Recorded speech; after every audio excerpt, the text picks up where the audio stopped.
mga hindrances sa prosperity natin. No? Una, ang blessing is yung mga susi,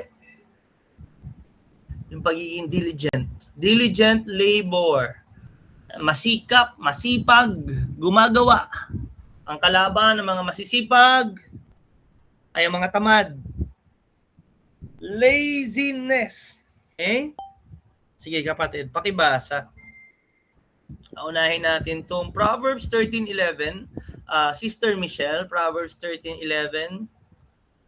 Thank you, Lord. Sister Cheng, Proverbs 14, verse 23. Sister Lola, Proverbs 10, verse 4. Brother JB, Proverbs 12, verse 11. Mami Ading, Proverbs 6 to 8.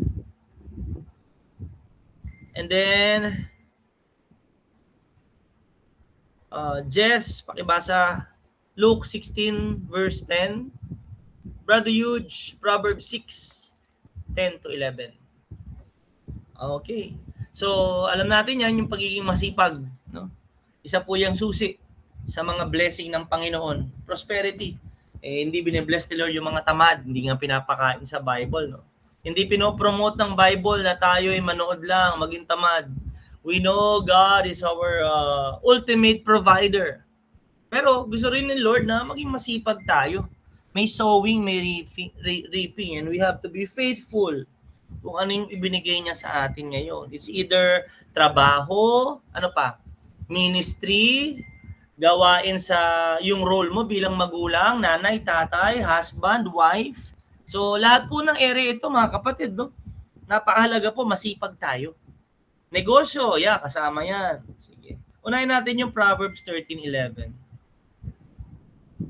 Ayan, Kawikaan 13:11, sabi dito, ang kayamanang tinamo sa daya ay madaling nawawala, ngunit ang kayamanang pinaghirapan ay pinagpapala. Amen. Naku, ang linaw ng Bible di ba?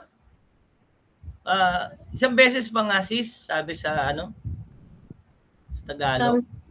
Ayan, sabi dito, ang kayamanang tinamo sa daya ay madaling nawawala, ngunit ang kayamanang pinaghirapan ay pinagpapala. Amen.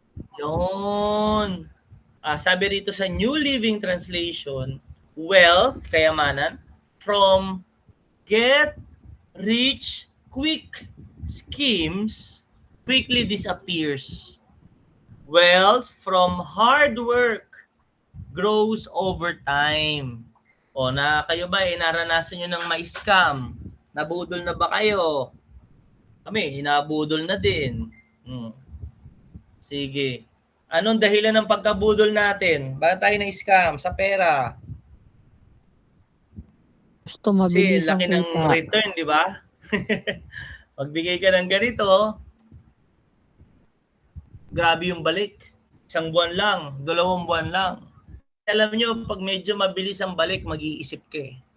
Kasi mismo ang Biblia nagsabi na yung pagpapala ng Diyos, hindi yan nare-receive overnight.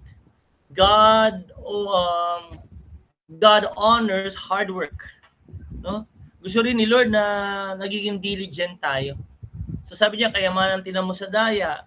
Ilan na po ba ang mga lotto winners na naging maganda, successful talaga yung buhay nila? Most of them, lalong naging miserable ang kanilang buhay nung tumama sa lotto. Hindi sa Pilipinas, maging abroad, di ba? At mas lalong naghirap. Bakit? Kasi madaling nakuha, madali mo ring gastusin. Hindi mo na iniisip kung saan mo gagastusin. So yung pagiging diligent, no? Yung hard work, yung pagtatrabaho natin, nagkakaroon ka rin ng wisdom and self-control kung paano mo i-manage yung pera na pinagkatiwala sa ni Lord. Kaya alam nyo yung paghihirap natin, nagtatrabaho tayo, lumalaban tayo ng patas, nagnenegosyo tayo, susi po yan, pagpapalain tayo ng Diyos. Unti-unti, huwag tayong magmamadali. Diba? Naalala niyong Sunday? Ano ang isa sa mga dahilan bakit ang Lord gusto niya na hindi tayo nagmamadali at pinaghihintay tayo ng Diyos? Naalala niyo ba yon, Sis Lola? Anong isang dahilan? Yes po, para mag-trust tayo sa control ni Lord. Yes. Yung timing niya, di ba? Kasi isipin nyo, bigla kang yumaman. Ang yabang mo rin, biglang yabang din yan. May kilala kayong ganun? Yung amplifier, yung pera kasi amplifier yan. Pag sinabing amplifier, pinapalakas niya yung isang tunog, di ba? So, ganun din. Minsan nagsasabi tayo, bakit itong tao na to, nung nagkapera, yumabang na? Mali. Yung tao na yun, mayabang na. Lumabas lang yung kanyang pagiging mayabang kasi nagkapera siya. Ngayon, si Lord gusto niya proseso eh. Nakikita niyo yung Bible kung paano si Abraham nagtiwala sa Diyos at inangat ang buhay niya. Si Joseph, ganun din, di ba? Inangat ng Diyos ang buhay niya. Maging si Jacob, di ba? Yung mga tupa na pinapaalaga sa kanya, unti-unti dumadami. So meron talagang hard work, mga kapatid. So wag po nating i-disregard yung mga paghihintay natin sa pag-angat natin sa buhay, no? Siyempre, yung pinaghihirapan natin, mas lalo tayo nagtitiwala sa Diyos. So yung pagiging diligent po ay isang susi sa blessing ng Lord. Maging rin, yung mga business natin, kung tayo may mga binebenta, siyempre, tandaan nyo, maging reasonable din tayo sa profit natin. Di ba? Hindi yung parang hinold up mo na yung tao. Isipin nyo meron nga kinuwento sa amin no? Parang nabudol kawawa yung tao kasi syempre yung tao hindi niya naman pinulot yung pera, pinaghirapan niya yun abroad Ang itinubo sa kanya, di ba? Konting repair, konting gawa ng gawa, 700,000. Isang gawaan, 700,000 ang tubo. Malit lang ba yun? Tubo yun Grabe yun. Una na Isang gawaan, 700,000. Isipin mo kung gaano nagiging mapagsamantala yung tao. Gusto ng malaki yan agad. Kayang pagpalain tayo ng Diyos suddenly, di ba? Pero ang gusto ni Lord may progression Progressively, unti-unti. Minsan kasi tao gusto ng harvest pag walang tinanim, kahit walang tinanim. Gusto ng si Manny Pacquiao, hindi naman yan naging successful, prosperous kung walang disiplina yan. Tama ba? May disiplina may tinuturo ang Lord Kaya ang gusto ni Lord, kumikilos siya sa hard work, sa mga taong masisipag. Kaya tayo bilang mga Kristiyano, maging masipag po tayo. Hindi lamang sa gawain, sa trabaho, sa negosyo. Naalala ko nga, talagang sina Apostle Paul, nag-ipon muna sila bago sila mag-ministry. Kasi nag-tent making sila habang naghihintay siya dun sa calling niya Sama niya si Aquila, Priscilla. Diba? Si Jesus, anong trabaho niya? Bago siya dun sa kanyang ministry. Karpintero. Yes. Sino yung mga pinili ng Lord na mga disciple niya? Masisipag, hindi siya pumili ng tamad. Si Matthew, tax collector. Masipag. Si Peter, mangingisda. Masipag. May negosyo. Si John, si James, magkapatid. So makikita po natin dito, kung paano ang Lord, hindi niya pinipili yung perfect. Gusto ni Lord yung diligent. Proverbs 14:23.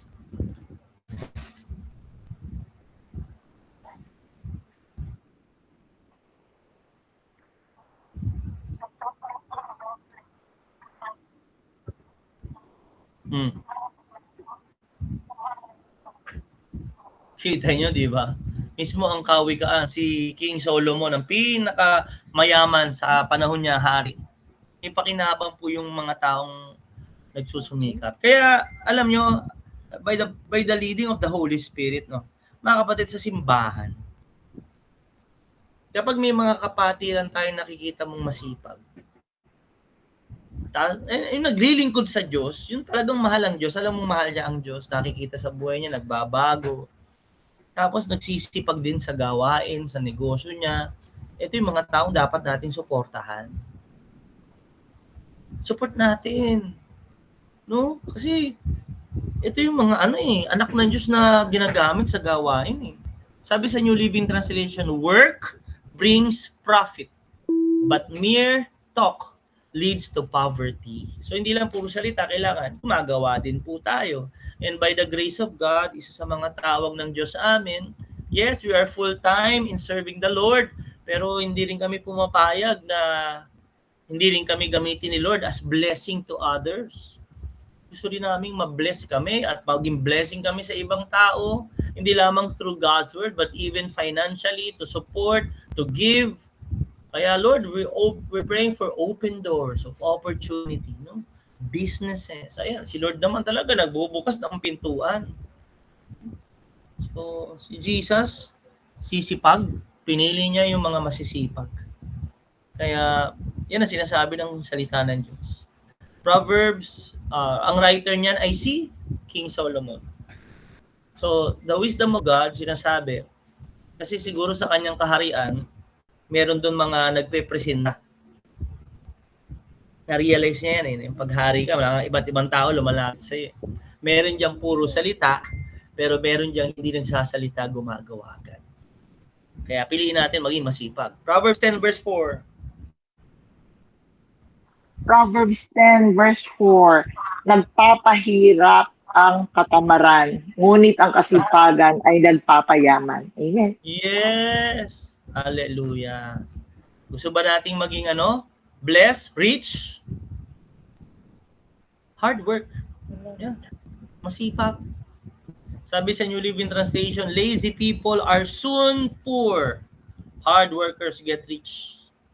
Ang kamay na tamad, tiyak na magdarahop, maghihirap, ngunit magbubunto ng yaman ng mga kamay na masino.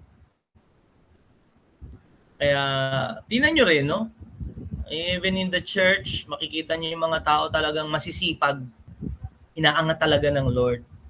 Sino dito naniniwala kayo doon? Yung anak ka ng Diyos, masipag ka, inangat ka rin ni Lord. Amen? Amen. Naranasan mo Amen. yun? Amen.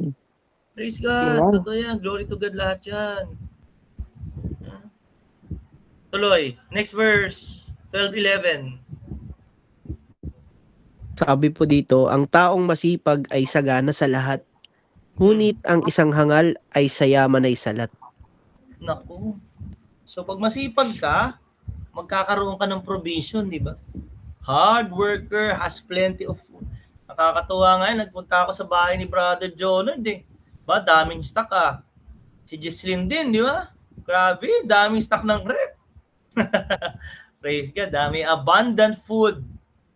Naranasan nyo ba yan? Pinagpala kayo ni Lord. Ang rep nyo puno. Amen. Hallelujah. Amen. Amen. Si Sis Lola, may bagong rep na pupunuin. Amen. Puno Praise na. God. Hallelujah. At alam ko, yung iba sa inyo, di mo namin nakita. Talagang bine-bless din kayo ni Lord, di ba? Pagsisipag talaga. So, isa po yan, susi. Sipagan natin, no? At syempre, unang-una, yung panalangin, acknowledging the Lord in our life. Meron nga halimbawa sa Bible, di ba? Sabi ng Kawikaan, Proverbs 6:6-8.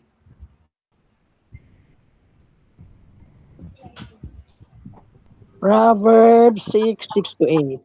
Okay. Okay na, naririnig na ako. Tingnan mo ang mga langgam. Ikaw na taong ubod ng tamad. Pamumuhay niya ay masdan mo at nang ikaw ay mamulat. Kahit sila'y walang pinunong sa kanila'y naguutos, walang tagapamahala o tagamasid na sinusunod, ngunit nag-iimbak ng pagkain. Wala. Giimbak ng pagkain, sana po, sa tag-araw, kailangay iniipon kung panahon ng anihan. Salamat sa Diyos. So, Mami, ano ang sinasabi ng Bible patungkol diyan sa mga langgam? Ano yung karakter ng mga langgam? Ang mga ginagawa langgam, mga ano sila, mga masisinop. Ibig sabihin, and then, siyempre patuloy sa pagtatrabaho, hindi sila tumitigil. opo. Tapos, ano yung Kahit tutularan sa kanila? sila ay walang pinuno, nagtatrabaho sila. Okay. Kahit walang nag-uutos sa kanila. Walang nagmamasid, walang nag-uutos, patuloy sila sa pag-iimbak ng pagkain.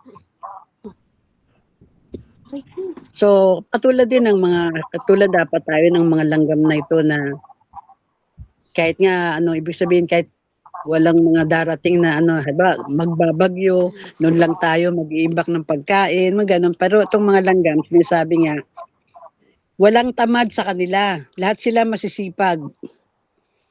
Kaya nga nakikita natin, hindi sila magugutom kasi patuloy sila sa pag-iimbak ng kanilang pagkain kapag dumating ang tag-ulan. Amen. So ano po yung bukod sa kanilang, bakit sila anong masinop sa anong paraan, Mami? Yung mga langgam. Masinop saan? Masino, ibig sabihin, sila ay patuloy na gumagawa ng mga bagay para sa kanilang sarili. Hindi umaasa sa iba. Oo, tama. Masinop saan? Verse 8, Mami. Masinop sa Sa pagkain, sa pagtatrabaho, masinop sa mga paggawa sa pag-iipon ng kanilang kakainin. yan. Yes. Pag-iipon. Yung isa pong karakter ng mga langgam, yes, masinop sila saan? Sa pag-iimbak ng pagkain. Sa pag-iipon. Sa tuwing panahon po ng anihan. So, ibig sabihin, no, yung diligence, talagang bine-bless ni Lord yung mga tao na marunong maging good managers, good stewards. Bine-bless ni Lord yan. Sila yung mga hindi waldas. Hindi po sila nag-iipon hindi sila naghahanap ng pagkain kapag gutom na sila. Minsan kasi ang mindset ng tao, isang kahig, isang tuka no? Wala tayong pagkain mamaya, magtatrabaho ako. So dito po sa langgam, pinapakita na yung kanilang pagiging masinop ay saan? Sa pag-i-store, sa pag-save, habang may pagkakataon pa. So diligence means we need to save for tomorrow, preparing for today and saving for tomorrow. Hindi ko naman po alam kung ano ang estado niyo financially, pero ang Bible, binibigyan tayo ng encouragement na go to the ants. Tularan natin yung mga langgam. Ibigin mga kapatid, paano natin sila tutularan? Kailangan marunong tayong mag-ipon. We need to save. Sabi sa New Living Translation, take a lesson from the ants. So hindi lamang po yung pagtatrabaho ng pagtatrabaho. Kasi pakinggan nyo, kahit anong trabaho mo, kahit gaano kalaki sweldo mo, pag hindi ka marunong mag-ipon, hindi ka marunong mag-manage ng pera, kulang pa rin. Mangungutang at mangungutang ka pa din. Tama ba? Sagot po.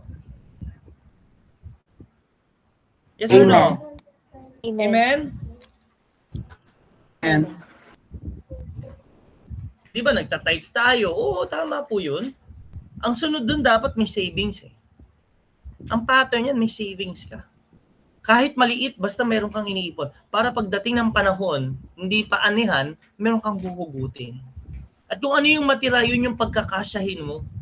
Minsan kasi ang mindset ng Pilipino, di ba tayo, hindi lang siguro Pilipino, baka ibang tao din, ibang lahi din na pag kumita ng malaki, sumeldo ng malaki, gastos dito, bili doon. It's not bad to reward ourselves. Pero isa po sa wisdom na binibigay ng Lord, ng Word of God, dapat marunong tayong mag-ipon. Kaya by the grace of God, naasahan namin na kayong lahat ay may ipon. Kasi hindi lagi panahon ng anihan. Minsan summer, minsan pagtatanim. Amen? Dahil kung tayo Amen. mapagkatiwalaan sa maliit, Luke 16 verse 10, basa po.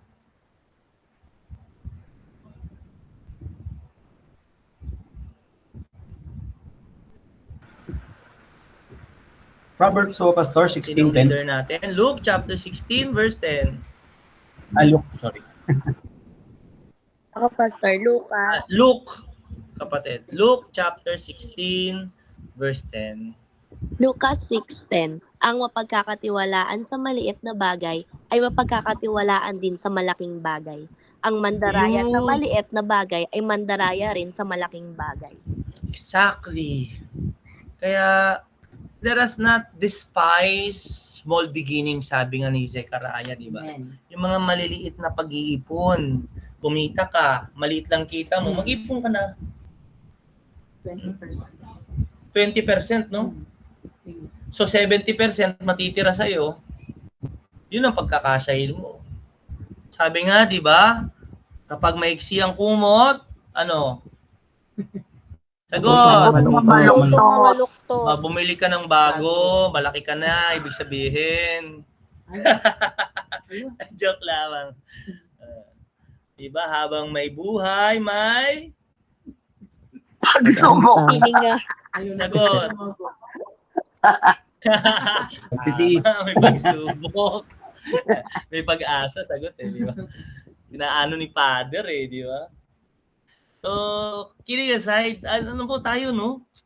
I pray in Jesus' name na hindi lang tayo maging tagapakinig ngayong gabi. Kahit gaano kaliit yan, ang mahalaga nag-iipon ka. Kasi kahit gaano kalaki ang sweldo mo, hindi po yun ang basihan ng financial security. Diba? Kasi kung napakalaki ng sweldo mo at napakalaki mo rin gumastos, hindi ka nag-iipon, paano pag may dumating na mga emergency? Yung mga hindi natin ina-expect, nagkasipon, inubo, paano tayong bibili ng gamot? Diba? Iuutang natin. Paano kapag may bigla kang tinawag, ninong, ninang sa kasal, bibili ka ng damit, attend ka ng ano, paano yung bibigay mo doon? Kim, di ba? Di naman pwede. Maraming mga unexpected expenses Diba? Pero gaya nga ng mga langgam, mag-ipon tayo mga kapatid. Hallelujah. Yan po ang magandang stewardship, no? Savings. Thank you, Lord. Sunod. Proverbs 6:10 to 11. Pagkatapos ng mga langgam, anong sabi ng Lord sa kanyang salita? Wait lang po, Proverbs Pastor. 6:10 to 11. Putol kasi kanina. Wait lang po. Yes, bro. Sabi po sa kanyang salita, Proverbs 6, verse 10 to 11. Kaunting tulog, bahagyang idlip, sandaling pahinga at Halo. Paghalo-kip-kip. 11, samantalang namamahinga ka, ang kahirapay darating na parang armadong magnanakaw upang kunin ang lahat ng iyong kailangan. Amen. So parehas lang po yan mga kapatid kanina. Yung mga ayaw kumilos, ayaw magtrabaho, yung puro dahilan, nako, maghihirap. Yung mga ayaw gumawa. Tandaan nyo, maraming opportunity binibigay sa atin si Lord to earn money, to earn a living, to provide for us. Naniniwala ba kayo? Maraming opportunity to earn? Yes or no? Amen. Marami. Amen. Binless tayo ni Lord ng mga talents, skills, and abilities Gamitin mo yun. Pero yung mga tamad, ayaw. Walang ganito, walang ganyan, walang trabaho, walang ano. Di ba anong dahilan nila?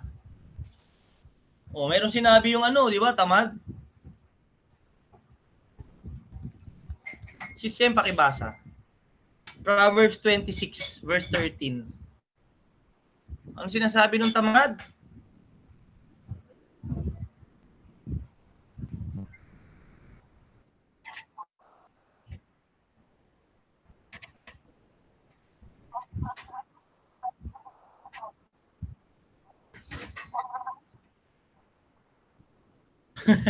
Ano ibig sabihin niyan, sis? Yeah.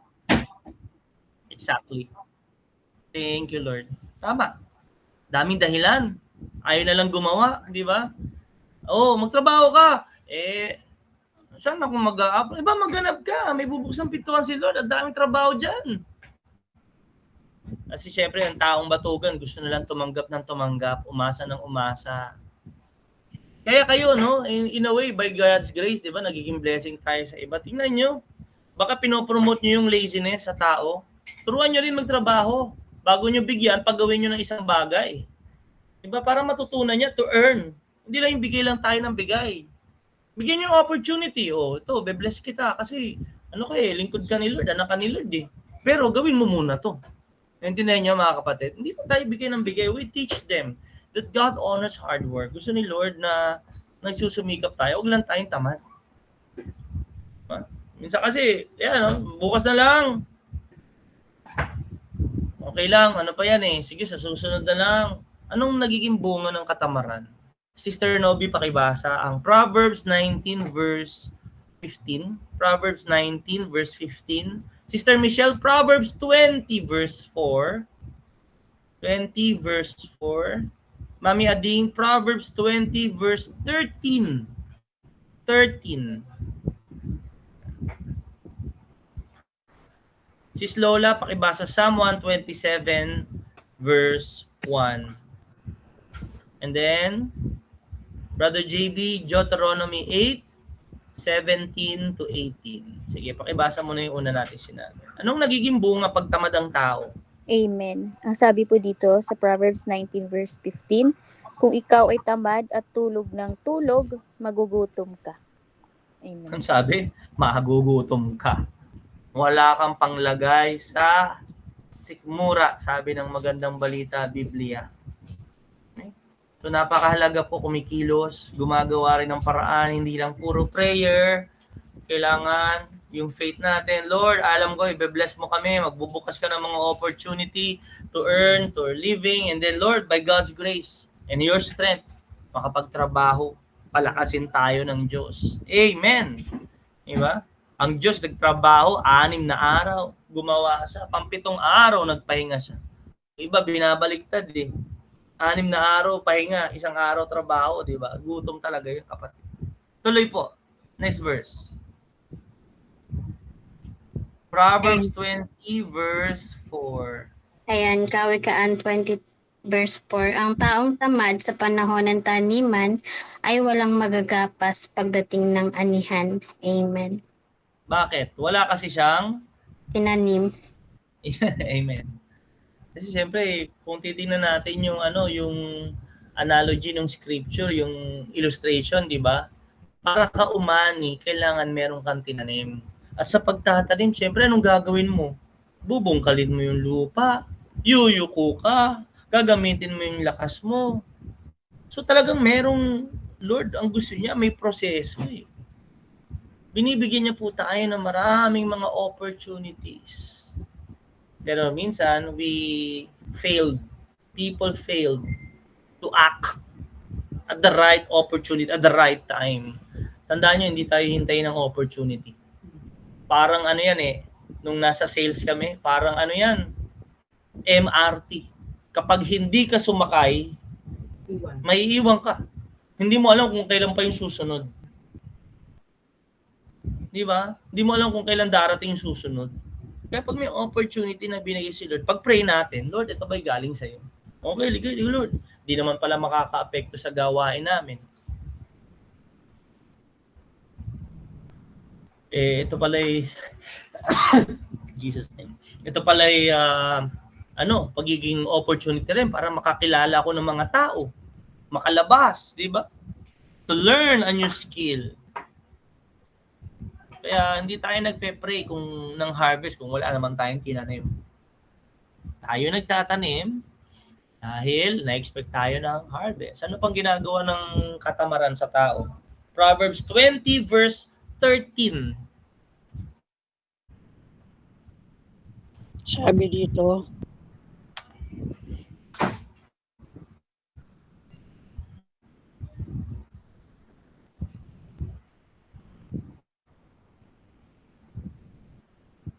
Sino pong leader?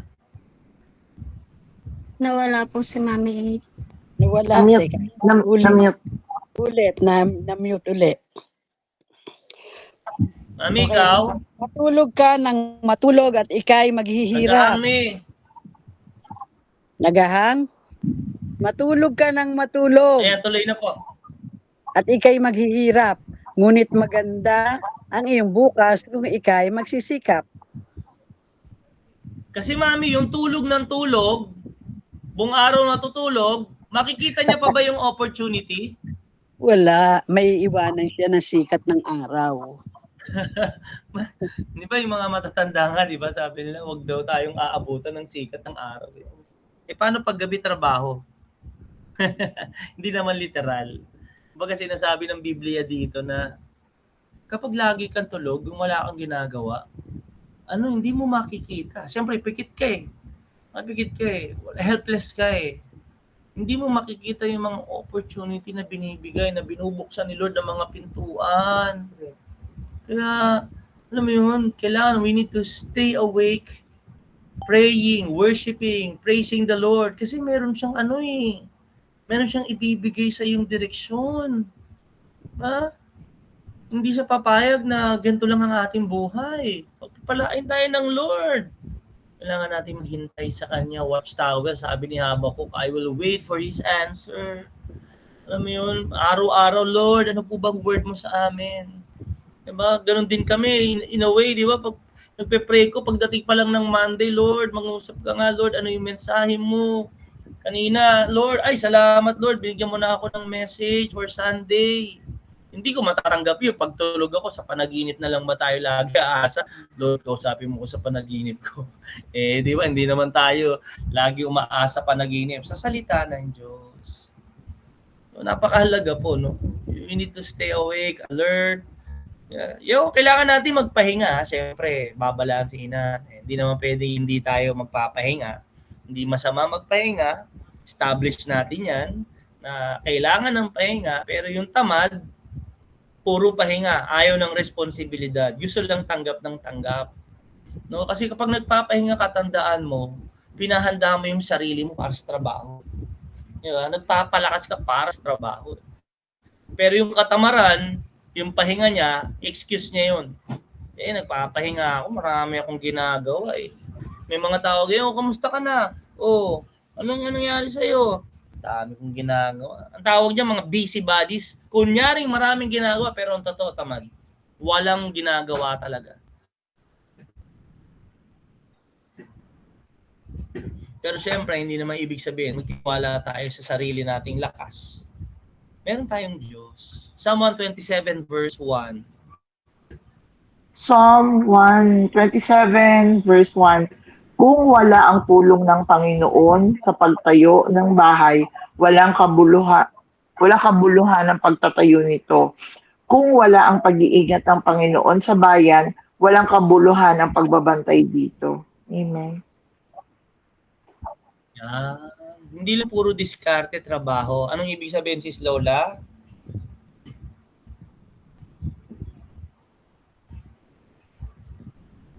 Sabihin, na-acknowledge mo si Lord. Kailangan i-acknowledge si Lord na sa Kanya talaga nanggagaling yung tulong at yung pag-iingat sa ating buhay. Thank you, sis. So, paano natin siya i-acknowledge? Ibig sabihin, meron pa rin tayong panahon sa pagsisimba, sa pagsamba. Kapag kumikita tayo ng pera, paano natin siya ma-acknowledge, Brother JB? Deuteronomy 8:17 to 18. Ganda niyan. Sabi po dito, kaya wag na wag ninyong iisipin na ang kayamanan ninyo'y bunga ng sariling lakas at kakayahan. Subalit alalahanin ninyong si Yahweh na inyong Diyos ang nagbibigay sa inyo ng lakas upang yumaman. Yumaman kayo. Ginagawa niya ito bilang pagtupad niya sa kanyang pangako sa inyong mga ninuno. Remember the Lord your God, for it is He who gives us the ability to produce wealth. Kailangan maging faithful steward tayo. Huwag mong aangkinin yung pera mo. Huwag mong aangkinin yung sweldo mo. The first place, si Lord ang nagbigay sa iyo ng trabaho. Sabihin mo, madiskarte ka kaya ka nagkatrabaho. Si Lord ang nagbigay sa iyo ng lakas, talino, para matanggap sa trabaho. In-acknowledge mo sa iyong galing ang lakas, diskarte, talino. Si Lord ang gumising sa iyo, ang nagbigay ng buhay mo. Kapag kinuha ka ng Diyos, wala na yang lahat ng pinagmamalaki mo. Naintindihan niyo mga kapatid? Without God, we are nothing. Kaya nga I remember yung sacrificial obedience, hindi lang pagbibigay sa Diyos. Ang sacrificial obedience is we are giving God the complete what? Ownership of everything we have. Si Lord ang may-ari ng lahat sa akin. Kaya ito, may trabaho ako, may negosyo ako. Kanino galing to? Kay Lord to. Kapag si Lord ang may-ari at sinabi niya, bigay mo lahat sa akin yan, kailangan ko ibigay kasi siya yung may-ari. Hindi ko pwedeng sabihin sa akin to. Pinaghirapan ko to. Hindi. Kaya nga, ang instruction ng Bible, yung unang bunga eh. Di ba sa mga Israelite, yung unang bunga, ibibigay niyo yun lahat. Bakit? To acknowledge that the Lord is the source of everything we have. Honor the Lord with your wealth, with the first fruits of your income. Anong ibig sabihin? Kasi, Lord, wala naman akong maibibigay kung hindi mo ako binigyan ng trabaho. Alala ko nga, di ba, pag may wake service, wala na. Sino nagbigay ng trabaho? Si Lord. Pag inangkin mo yan, ay hindi mo binibigay para sa Kanya, wala. Pag kinuha tayo ni Lord, wala na, iwan natin lahat yan eh. So, yung partnership natin sa Lord, that we are faithful stewards. Lahat ng progress, success, growth, increase, fruitfulness sa atin, we acknowledge God. Kaya sa buhay natin, tayo ba'y nagiging masipag sa mga responsibilidad na ibinigay sa atin? Ministry, trabaho, negosyo, kailangan maintindihan natin. Popromote tayo ni Lord pag tayo ay masipag, may blessing. Kung nandoon ang pagsusumikap, diligence. Diba? Ano pang tanong? Tayo ba ay consistent sa pagtatanim, sa paggawa? Kasi sabi ng Bible, huwag tayong sumuko eh. Huwag tayong matinag, huwag tayong na maging masipag tayo sa paglilingkod sa Diyos. Galatians 6:9-10. Let us not give up, do not become weary of doing what is good, for in the proper time we will reap a harvest if we do not give up. So, ano yung mga bagay na binigay sa atin? Sipagan natin, galingan natin. Diba? For the glory of God. Kasi si Lord merong hinahanda. Malaking pagpapala sa mga anak na gumagawa. Kaya Panginoon, maraming salamat po sa